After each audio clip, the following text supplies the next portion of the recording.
You can simply create a campaign, send mass emails through using a template, a specific template. You have both options. Then it's called a campaign. So basically, now let's go to the websites and funnels. Over here, so now you have the option to create funnels or websites. There is a very slight difference in the functionality of both. Basically, it's just the difference. I think it's a theoretical difference. One thing is that it's a theoretical difference. Second thing is that funnels are vertical website. Like funnels are made for a specific purpose, and there are stages like the landing page, the opt-in page, the checkout page, and thank you page, things like that. But in the website, you can create the whole, with all different pages and all that. But just for the record, I've even seen people like use the funnels functionality to manage their whole website. Like they don't even use the websites because it's flexible that you can manage, create the pages and manage the redirects in a way that all the pages go to a specific page, like however you want to set it up. And okay, so you have the funnels and websites. You can choose if it's for a specific purpose, if it's a lead magnet or a webinar or something like that, you create funnels. But if you want to host your own website, you can go to the websites. And for both, you have the option to create, you could choose from the templates. And there are a lot of templates, like more than 1000 templates over here. And you can choose from the categories. Let's say, for example, you're looking through the templates, and if you want to look at this template, you can see over here, and then you can click on continue, and it will create these pages. It's not just single page, it includes multiple pages in a funnel. And then you can customize it according to your own choice. And another thing is that you can also create it from blank or ask the AI to build one for you. So I will say a demo funnel, and when you can create, and there's no limit to how many funnels and websites you can create. You can create as many funnels as you like. And you also have the ability to connect a domain into your account. And so basically, when you create connect a domain, you can connect multiple domains, as many domains as you like. There is no limit for that as well. So you can create multiple domains, and any domain will be used for a specific funnel or website. It's totally up to you. So over here, you can see that I can create a new page. I will call it landing page. I will leave the path as it is. It will automatically put the name, create a funnel step. So when I create a funnel step, let me show you. Mhm. So currently it looks like this. Sorry, another difference in the funnels and websites is that in the funnels, you can also do the A/B testing, the split test. And so you can see that it's giving you an option to choose one of the pages that are existing already in some other folder of a website, or you can choose, okay, I have this funnel already. I want to use this funnel and I want to use this specific page. Then it will import that same page over here. So otherwise, you can start from blank. So if I start from blank, it looks like this.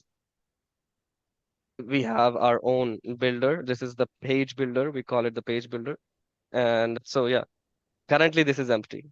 So now this is the hierarchy. You have to add a section, right? And then inside the section, there are columns. This is the row, the blue outline, and this is the column. You can have multiple columns. Then you have the option to add elements. These are all the elements over here. Like you can create headlines, paragraphs, and like this is pretty flexible. Like you can create very good funnels and websites and any kind of page inside Tekmatix, because I can say that because I have built a lot of pages myself as well for the clients. So whether that's recreating those funnels pages here or building something out of scratch, yeah, it's pretty flexible. You can adjust a lot of stuff.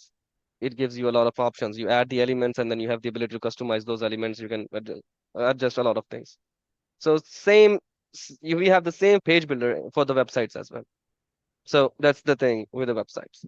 And if you want to see more options, what options here, I can show you the page builder again. These are the funnels that we have. Like I'm just going to show you some, let's say for example, a free ebook opt-in page, and I'll show this in another tab. I showed you a blank page previously, so let me show you this as well. Let's say for example, yeah, you want to send nurture emails. So this is what the process is going to look like. You have a form. You can create forms over here, right? You have the options to create as many forms as you like. You create a form and someone fills out a form. So when someone fills out a form, I'll go to the automated workflows. I'm going to make a workflow. And the trigger of that workflow is going to be form submitted, right? And so whenever someone submits a form, they are going to enter that workflow. And in that workflow, What options do I have? What actions did I set up? I'll show you this right now. So let's say, for example, it's just a new workflow, unnamed workflow. I'll show you how this looks like.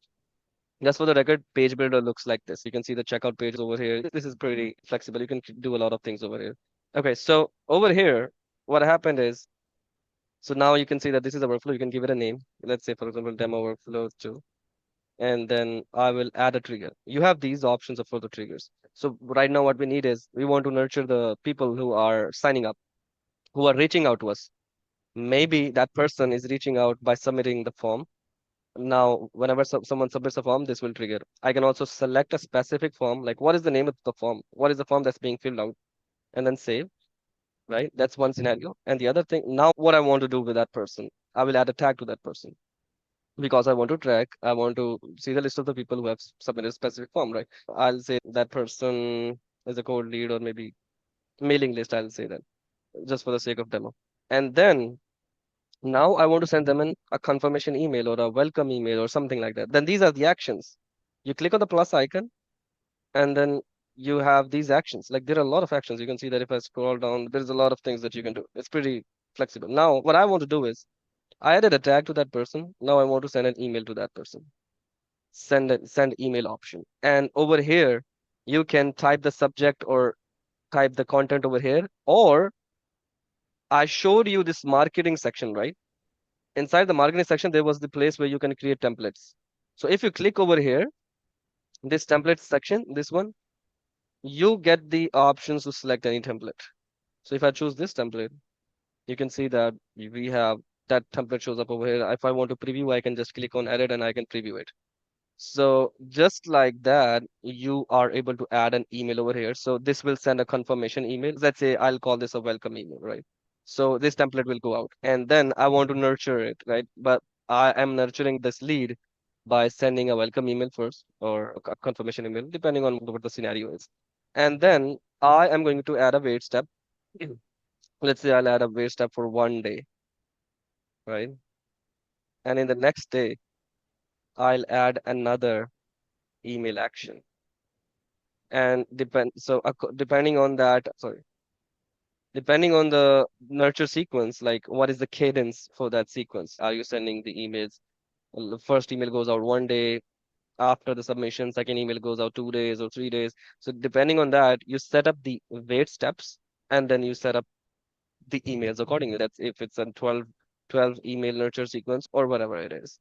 So yeah, that's how you can do that. And you can also add an internal notification. You can choose what type of notification you want, email, SMS, or in-app notification. This notification also shows up if you have installed the app, the mobile application. And then you can set up what kind of notification do you want to see. And you can tell yourself, hi team, if this person filled out this form, here are the details, this is the name, email, and phone. So you get a notification to yourself. So that's how you can set up a nurture sequence. And in the workflows, this is not just for the nurture sequence. Workflows are so complex and so flexible that you can almost build anything.